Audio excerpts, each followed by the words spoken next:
A new report from Dutch investigators makes official what the international community has long suspected.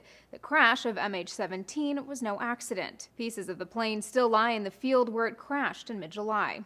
All 298 people on board the Boeing 777 died that day. Russian media have charged Ukraine and the West are behind the tragedy. But the U.S. and its allies have accused pro-Russian separatists of shooting down the plane with a missile.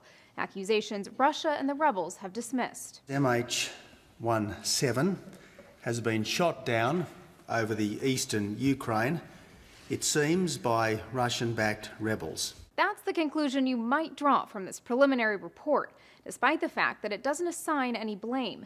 The Dutch investigators said their objective was only to determine the cause of the crash, not point fingers. Using information from the plane's black boxes, along with satellite imagery, the investigators say there was no evidence of technical or human error. Instead, the plane was damaged by high-energy objects. Nowhere in this report is the use of the word missile. But experts say the report's description is consistent with the damage that would have been left behind by a Buk missile. It should be noted that in theory, the missile could have come from either side.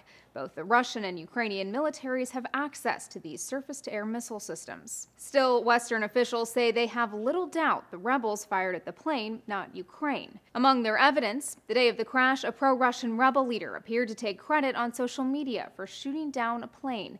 He later blamed Ukrainian forces when reports emerged MH17 was a commercial airliner. Ukraine insists Russia is the source of the weapon.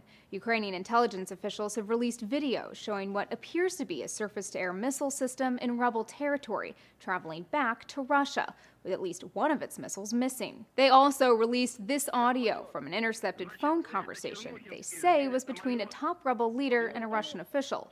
In the recording, the man identified as the rebel leader admits to shooting down the plane.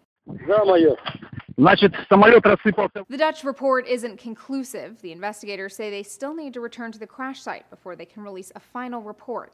Heavy fighting in the area between the rebels and Ukrainian forces forced the investigators to leave last month.